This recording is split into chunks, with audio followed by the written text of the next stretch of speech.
Bodyfarm is a Dutch death metal band out of the Netherlands, and Ultimate Abomination is their fifth full-length record, and it's a big one, as a sort of comeback for the band after losing their original vocalist to cancer in 2019, and then having their original drummer leave in 2020, I believe, and they eventually reformed the band with the vocalist of Deadhead, who's been with the band since about 2009, and then they brought in another drummer who I trying to remember.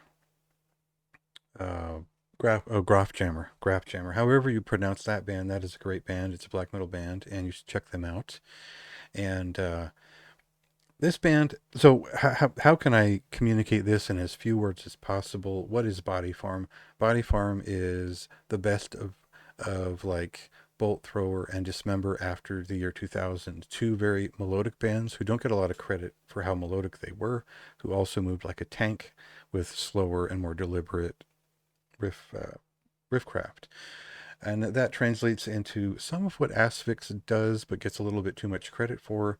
So, so this band's progression basically worked from very simple, plain, old school death metal to more melodic, involved, and very high fidelity, impressive, big deal death metal.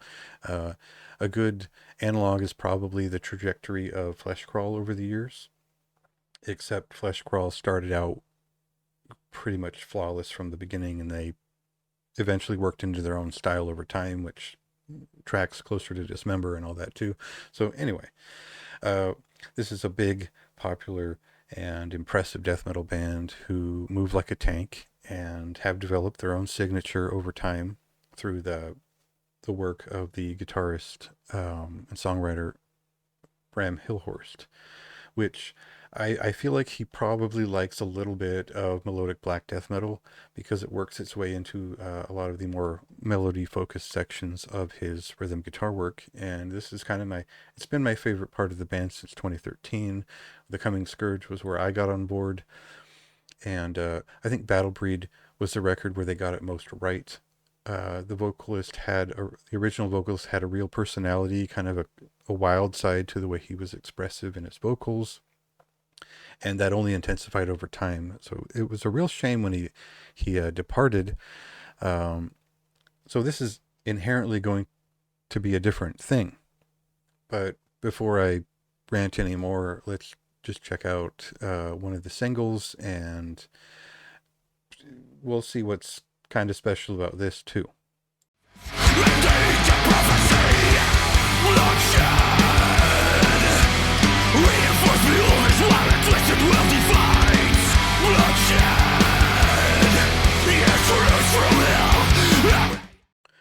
So the Wicked Red is one of those songs that it just is going to end up being the centerpiece of the album for a lot of people, and you're going to want a little bit more of it because the band dared to touch into the awful pool of death and roll and come out of it playing a fantastic song, and one of the more memorable songs on the album. But it really distracts from the single that comes right after it, Blasting Tyranny, which is, I think, is where they most sold the record to me in terms of the actual guitar performances. And that song where I wanted to keep hitting repeat on it and listen to it over and over. And a lot of that comes from the stylized rhythm guitar work and the leads that accompany that. So if you care about that a little bit more, there's more than what the record Wicked Red has to offer on this record in terms of what is catchy and memorable music. That's just it's an outlier that really gives an interesting face forward and doesn't make Body Farm seem like a pretty standard death metal band, which they are. All right. And I think that's the main point to make here is that if you're not already a fan of the nuance available to this style and where Body Farm fits into the death metal canon, which is, well, what I see as like festival death metal. It's a big sound that will translate to a big audience in a big way, and you'll get the anthemic quality of it pretty quickly. It is sort of the bolt thrower effect in a lot of ways that drives this band. So I'm a big fan of that. Uh, but it takes a pretty special band to get me to like review it and talk about it because a lot of those bands are pretty fucking boring over time, and their albums don't hold up. So Bodyfarm are an interesting example because most of their records, uh, after the first two, really hold up very well. And so they've had a pretty strong 10-year streak, a lot of adversity leading up to this one, and they've managed a pretty solid record here. I think that Pete DeBoer's vocal style is it's almost more of a he's more of a groove metal vocalist in a very classic sort of invocator sort of way, where he's much more of a barker.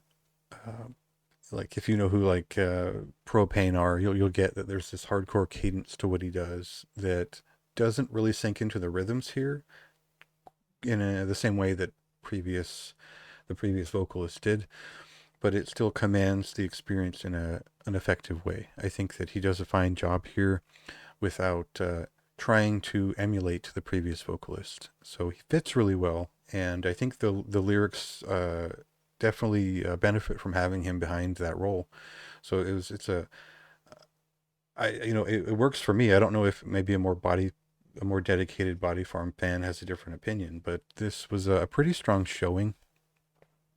I did think that there were uh, a couple of songs that just they weren't necessarily pointless, but they didn't have as much of an impact as some of the others. So it flowed all right, but there was definitely some superior songs on this record that carried it as far as they did. So there's a lot more details in the written review about what I liked and what I didn't like. So go ahead and read that and listen to another clip while you read the score.